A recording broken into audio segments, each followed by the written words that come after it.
ढेर लगाते हुए इन हिदायत पर अमल किया।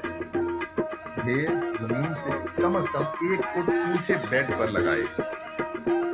हवा के गुजरने के लिए ढेर ज्यादा कीमत के हसूल के लिए आलुओं को उनके साइज, क्वालिटी और ग्रेड के मुताबिक जालीदार बोरियों में भरकर फरोख्त के लिए मंडियों में भेजा जाए।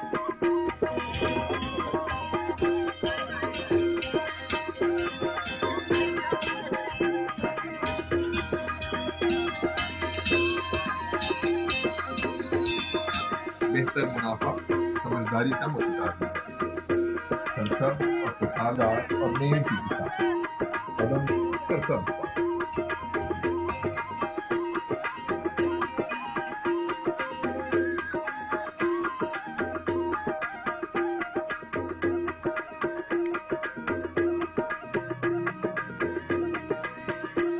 इन वक्त असां बिटशाह हज़रत शाह अब्दुल लतीफ़ भेटाई रहमतुल्लाह जे मेले में असां मौजूद आहियूं। हिन वक़्तु असां नुमाइश में आहियूं। अचो त तव्हांखे सिंध जे आबादगारनि जी नुमाइश ॾेखारियूं। ही थ्रेशर आहे। नुमाइशी कैंप में असां पहुता आहियूं हज़रत सखी शाह अब्दुल लतीफ़ भेटाई जे मेले में।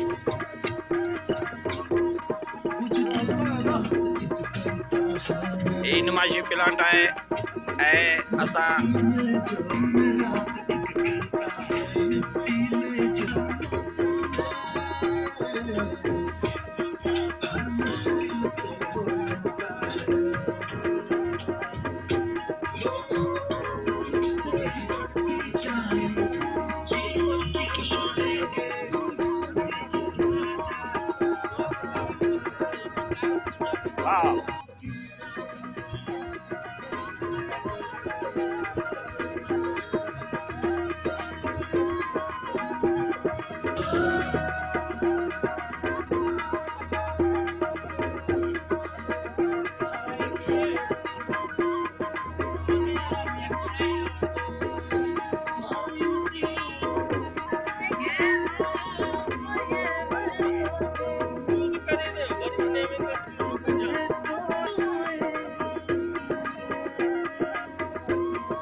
हज़रत शाह अब्दुल लतीफ़ भेटाई रहमतुल्लाह अलैह जे मेले में मौजूद आहियूं। ये म्यूज़ियम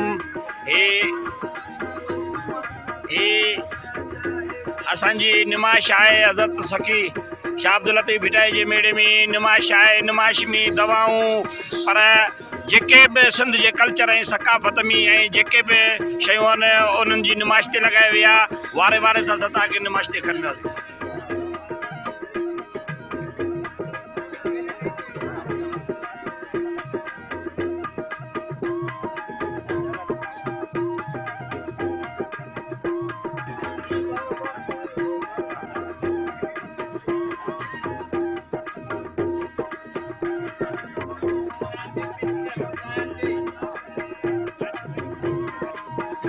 अली हसन खोसो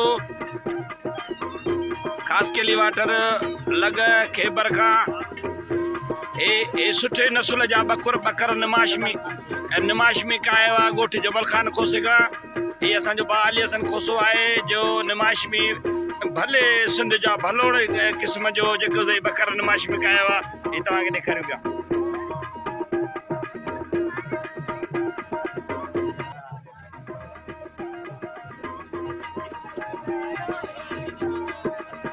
ये सैयद अब्बास अली शाह जो नुमाइश जो सिर कर रहा है।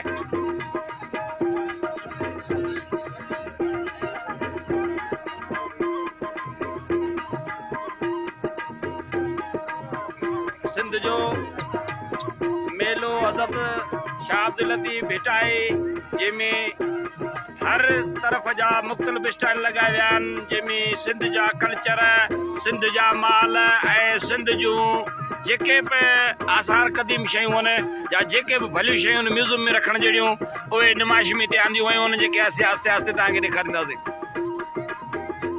ये सिंध जो भलोड़ नस्ल बकरियुनि जो असल साईं ही जेके बकरियूं आहिनि तव्हां किथां आंदियूं आहिनि मटियारनि मां पाण के रहियो टगड़ घणियूं बकरियूं आंदियूं आहिनि अच्छा ही जेका जिन्स आहे इन जिन्स जी हिकिड़ी बकरी जी केतिरी क़ीमत हूंदी का बि क़ीमत कान्हे अच्छा तव्हां घणियूं बकरियूं हिते आंदियूं नुमाइश में 12 बकरियूं ये मटियारनि खां असांजे खुसा कबीले जो दोस्त बकरियूं काया हुआ नुमाइश में ये जिन्स कहिड़ी आहे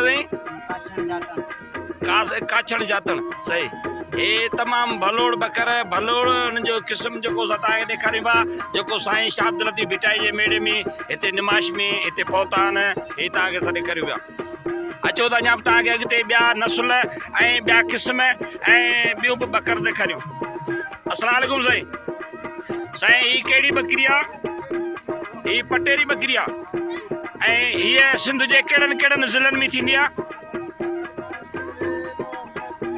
सांगड़ ऐं नवाबशाह मटियारी हैदराबाद मीरपुर माना इन में आम जाम आहे अच्छा इन जी आम सरासरी क़ीमत केतिरी थींदी आहे क़ीमत हिन बकर जी 10 लख बि थिए थी ज़बरदस्त ही कहिड़ी बकरी आहे पटेरी ही पटेरी बकरी सिंध जी जेका जंहिंजी क़ीमत 1 लख खां 10 लखनि ताईं ॿुधाई थी वञे जेका भिटशा जे मेले में निमाश में हीअ जिन्सूं आयूं आहिनि असां घणियूं बकरियूं खाया आहियो 12 बकरियूं आहिनि किथां खां शमीर राहू खां शमीर पाण केरु आहियो पाण राहू नालो छा अथव अमीन राहू ॻोठ शमीर राहू खां नुमाइश में बकर खाया हुआ जेके असां तव्हांखे ॾेखारियूं आहे ही भलोड़ सिंध जो क़िस्म आहे जेको 1 लख खां 12 लख 15 लख ताईं हिकिड़ी बकरी वञे थी अस्सलाम वालेकुम साईं थोरो ॾाढे ॻाल्हि जो टीवी ते पियो हले साईं नालो छा अथव अली हुसैन पाण केरु आहियो खोसा आहियो किथां खाया आहियो भिटशा खाया आहियो अच्छा ही तव्हां छा खाया आहियो हे बकरियूं खाया मेसू माशाल्लाह जबरदस्त अच्छा ही घणियूं बकरियूं खाया आहियो साईं 6 दाणा खाया आहियो निमाश में सिंध जो शाइर हज़रत शाह अब्दुल लतीफ़ भिटाई रहमतुल्लाह जो मेड़ो जंहिंमें हिंद सिंध पूरी दुनिया जा माण्हू हिते सैर तफ़रीह लाइ पहुता आहिनि ही निमाश आहे जिते जानवरनि जे हर क़िस्म जी निमाश भलनि में भलियूं भलो नस्ल हिते आहे जेको असीं तव्हांखे ॾेखारींदा बाजूं चाचा ही हिकिड़ी बकरी केतिरी क़ीमत जी हूंदी हीअ हिकिड़ी नंढड़ी 1 लख खां 1.5 लख रुपए जी हूंदी ऐं हीअ सिंध जे कहिड़नि ज़िलनि में थींदी आहे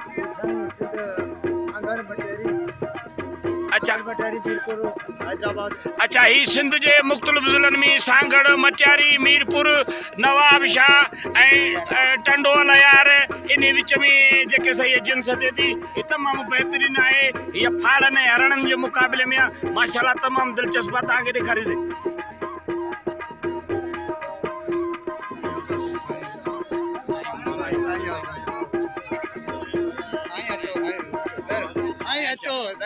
हे असांजो पाक आर्मी जो जवान जेको हिते पंहिंजो निमाश में पहुतो आहे असां तव्हांखे ॾेखारियूं पिया सैयद अली अब्बास अली शाह सां गॾु आहे जेको भिटशा जे मेड़े में तफ़रीह करे रहिया आहिनि ऐं निमाश जो दौरो करे रहिया आहिनि ऐं निमाश खे इंजॉय करे रहिया आहिनि अस्सलाम वालेकुम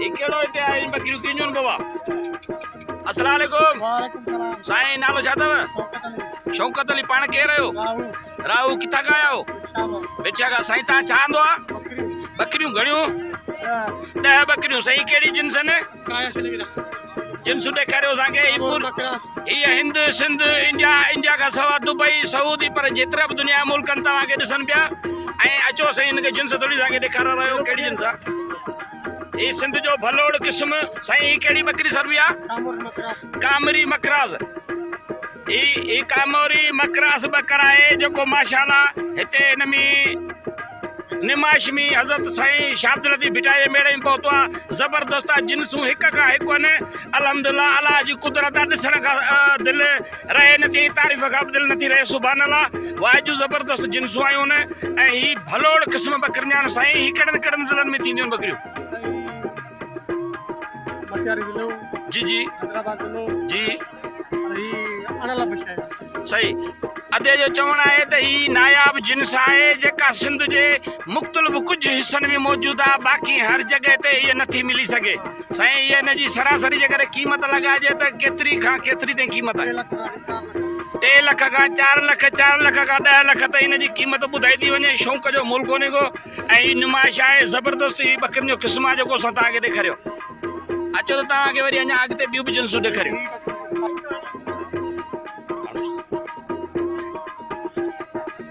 अस्सलाम वालेकुम साईं, नालो छा अथव? नौशाद राव। साईं किथां खां आया आहियो? बिछा खां आहियो। साईं नुमाइशियूं ॿकरियूं तव्हां आंदियूं आहिनि? हे साईं जे मेले में हीअ पंहिंजी कहिड़ी जिन्स आहे? कारी टापुरी। अच्छा, ये कहिड़नि कहिड़नि ज़िलनि में थींदियूं आहिनि? जी जी। अच्छा, हिन जी जेकॾहिं क़ीमत लॻाइजे सरासरी केतिरी क़ीमत आहे? ये लख का 1.5 लख कीमत आहे। साईं ॾिसो, ही फाड़े ऐं हरण जे मुक़ाबले में जिन्स आहे, अल्हम्दुलिल्लाह ज़बरदस्त जिन्स आहे। जेका साईं जे नुमाइश में ही पंहिंजी जिन्स आई आहे, तव्हांखे ॾेखारी पई नुमाइश में। ही तमामु बहितरीनु शइ आहे, अल्हम्दुलिल्लाह माशाअल्लाह ज़बरदस्त। असां चवंदा त पूरी दुनिया ॾिसे, हिंद सिंध पर पूरी दुनिया ॾिसे त अलाह कहिड़ियूं कुदरतूं पैदा कयूं आहिनि, ऐं अलाह जे कुदरत सां कहिड़ियूं कहिड़ियूं नायाब शयूं जेके असीं तव्हांखे ॾेखारियूं पिया। सुभान अल्लाह, तव्हां बि ॾिसंदो तव्हांजी बि दिलि ख़ुशि थी वेंदी। ही जेके क़िस्मनि ॿकरियुनि जा ॾिसो, सुभान अल्लाह। हे साईं शाह अब्दुल लतीफ़ भिटाई मेड़ो, उन में नुमाइश में असां बीठा आहियूं, जिते भलिया भले जो शइ कोन्हे, पर हिक खां हिकु जिन्सूं मौजूदु आहिनि जेके असीं तव्हांखे वारे वारे सां ॾेखारियूं पिया। साईं वॾी महिरबानी, लख लाइक़ तव्हांजा गुरबत।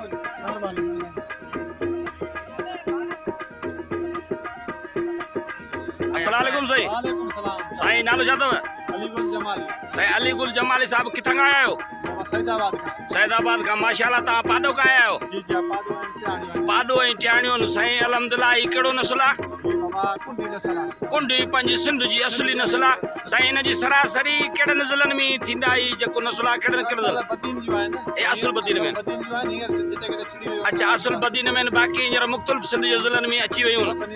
अच्छा, साईं हिन जी क़ीमत जेकॾहिं लॻाइजे त केतिरी हूंदी?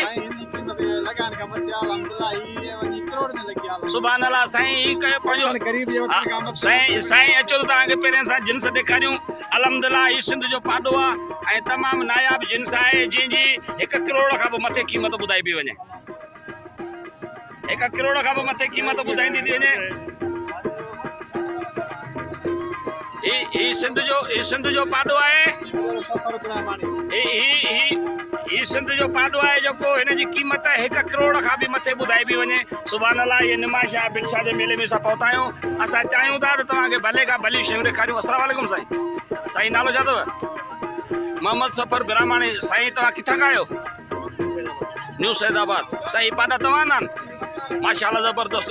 साईं अॻु में बि तव्हां अहिड़ा शौक़ कंदा आहियो या हिन साल आहियो? माशाअल्लाह माशाअल्लाह। हिन में तव्हां कहिड़ा नस्ल रखंदा आहियो? पेवर कुंडी असुल जेका सिंधी हुमा हुमा गुजरड़ी, हुमा भिल भिटारी कुंडी जेका उहा जिन्स आहे ज़बरदस्त। हे टियाण आहे जंहिंजी क़ीमत आहे कारियूं कुंडियूं। भलोड़ सिंध जो क़िस्म आहे जेको असां तव्हांखे ॾेखारियूं पिया। सिंध जो भलोड़ क़िस्म नुमाइश में, जंहिंजी 1 लख खां 1 करोड़ ताईं क़ीमत आहे। तमामु भले में भलो नस्ल, कारियूं कुंडियूं, ऐं हीअ असांजो पाडो आहे जंहिंजी 1 करोड़ क़ीमत आहे जेको नुमाइश में अची वियो आहे। सुभान अल्लाह ज़बरदस्त। ही बिरामाणी साहब जो माल आहे, सैदाबाद मां आयो आहे जेको नुमाइश में मौजूदु आहे। कारियूं कुंडियूं असुल सिंधी मीहूं जेके असां तव्हांखे ॾेखारियूं। अदा साईं ढगा तव्हां आहिनि? साईं किथां आंदा अथव? सैदा पाण केरु आहियो? बुरड़ा। माशाअल्लाह ज़बरदस्त। हिकिड़ो नस्ल आई काकरे जी। साईं ज़बरदस्त। कहिड़नि कहिड़नि ज़िलनि में थींदो आहे सिंध में? पूरी सिंध में थींदा आहिनि ज़बरदस्त। पंहिंजो काछली नस्ल असुल थरी काछली नस्ल आहे। ही ढगनि जो जी नुमाइश में पहुता आहिनि जेके असां तव्हांखे ॾेखारियूं पिया। साईं हिन जे करे सरासरी क़ीमत लॻाइजे त केतिरी हूंदी? वाह सुभान अल्लाह ज़बरदस्त। सुभान अल्लाह। माना हिन जी क़ीमत का बि कान्हे। अनमोल शयूं, नायाब शयूं, 10-15 लख खां करोड़ ताईं बि क़ीमत हिननि जी लॻी सघे थी।